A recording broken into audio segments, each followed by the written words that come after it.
Kali ini kita kembali lagi dengan cerita Abu Nawas yang diusir dari kota. Mimpi buruk yang dialami Baginda Raja Harun al-Rasyid tadi malam menyebabkan Abu Nawas diusir dari negeri kelahirannya sendiri. Abu Nawas tak berdaya. Bagaimanapun ia harus segera menyingkir meninggalkan negerinya tercinta hanya karena mimpi.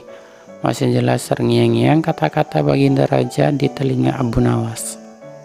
Tadi malam aku bermimpi bertemu dengan seorang laki-laki tua. Ia mengenakan jubah putih. Ia berkata bahwa negerinya akan ditimpa bencana bila orang yang bernama Abu Nawas masih tetap tinggal di negeri ini. Ia pun harus diusir dari negeri ini sebab orang itu membawa kesialan.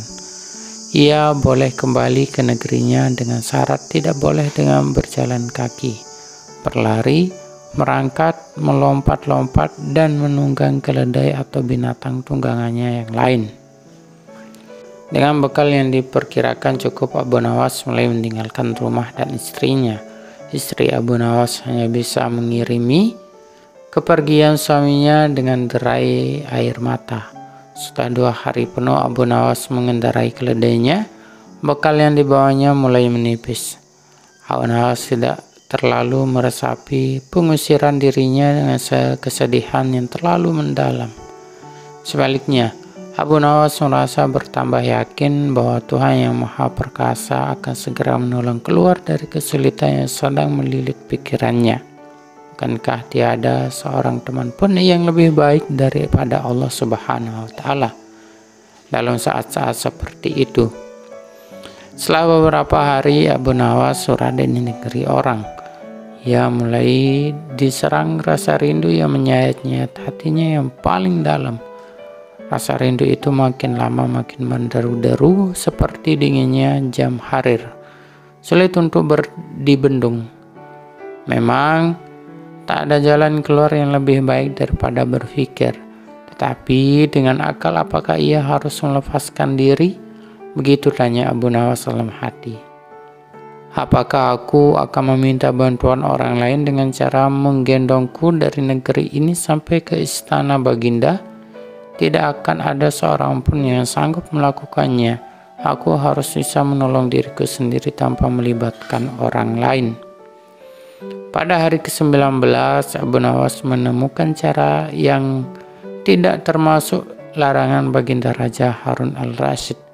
Setelah segala sesuatu dipersiapkan, Abu Nawas berangkat menuju ke negerinya sendiri. Perasaan rindu dan senang mengumpal menjadi satu. Kerinduan yang selama ini melecut-lecut semakin menggila karena Abu Nawas tahu sudah semakin dekat dengan kampung halaman. Mengetahui Abu Nawas bisa pulang kembali, penduduk negeri gembira. Desa-desus tentang kembalinya Abu Nawas segera menyebar cepat bau semerbak bunga yang menyerbu hidung. Kabar kepulangan Abu Nawas juga sampai ke telinga Baginda Harun al-Rasyid. Baginda juga merasa gembira mendengarkan berita itu, tetapi dengan alasan yang sama sekali berbeda. Rakyat gembira melihat Abu Nawas pulang kembali karena mereka mencintainya, sedangkan Baginda Raja gembira mendengar Abu Nawas pulang kembali karena beliau merasa yakin kali ini pasti Abu Nawas tidak akan bisa mengelak dari hukuman.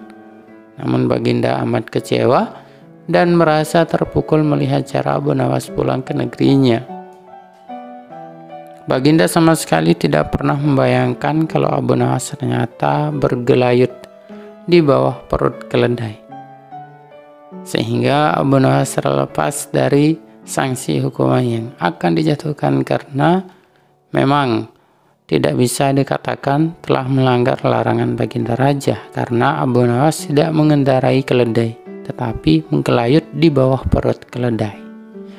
Jadi cerita Abu Nawas sekian dari kita. Jangan lupa subscribe ya guys.